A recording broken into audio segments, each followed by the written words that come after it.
The Forbidden Forest by Ashton Smith. The child Nava lived with his father and mother in a little house not far from the verge of the great jungle. Every day he could see the ancient trees that were taller than ebony or mahogany and the gleaming of enormous orchids upon their matted creepers.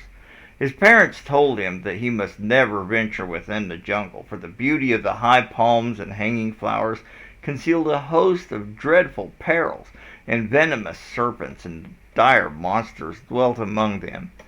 But Natha thought that nothing in the world could be so beautiful as the jungle, and it lured him ever more with the mystery of its infinitude, with its manifold and silent, fantastic loveliness.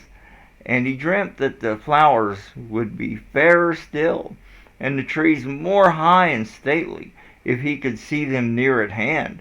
And the child Nada grew to love the jungle with a strange and fearful love. One day, when his parents had gone on a brief journey and had given him many parting admonitions to avoid the perilous wood, Nada left the little house and crossed the open fields in which he was permitted to play, and drew near to the forbidden forest.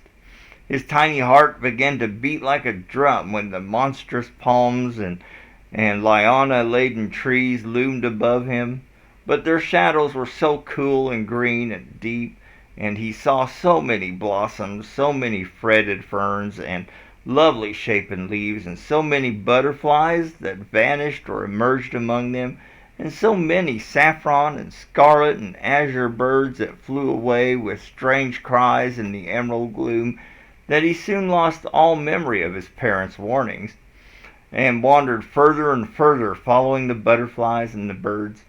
And Nala was very happy for a while, and he found a million things to puzzle and fascinate or please his childish mind, and he plucked many flowers only to drop them when he found others that were larger or brighter. And he loved the rich, inebriating perfume of the flowers, and he loved the pale and amber and opalescent hues. Now, after a time, Nava became tired, and he thought of his little home and his mother's care with a sudden longing, and he tried to retrace his way through the deep jungles, but he had wandered far in the emerald gloom, and all things were different and unfamiliar, and he could not find the route by which he had come.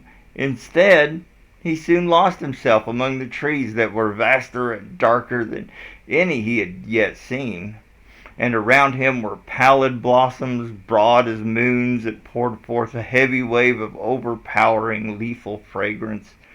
And Nada was a little frightened now, but as he wandered on, the scent of the flowers began to make him drowsy, and the trees grew darker and taller still, and the blossoms were huge and bright as rising suns, and he seemed to drown in their perfume as in a voluptuous tide. And Nada was no longer frightened when he fell among the blossoms, and their faces receded and faded above him as he sank down to everlasting sleep. Now, that's The Forbidden Forest by Ashton Smith. It's prose poetry, one of my favorite things to read.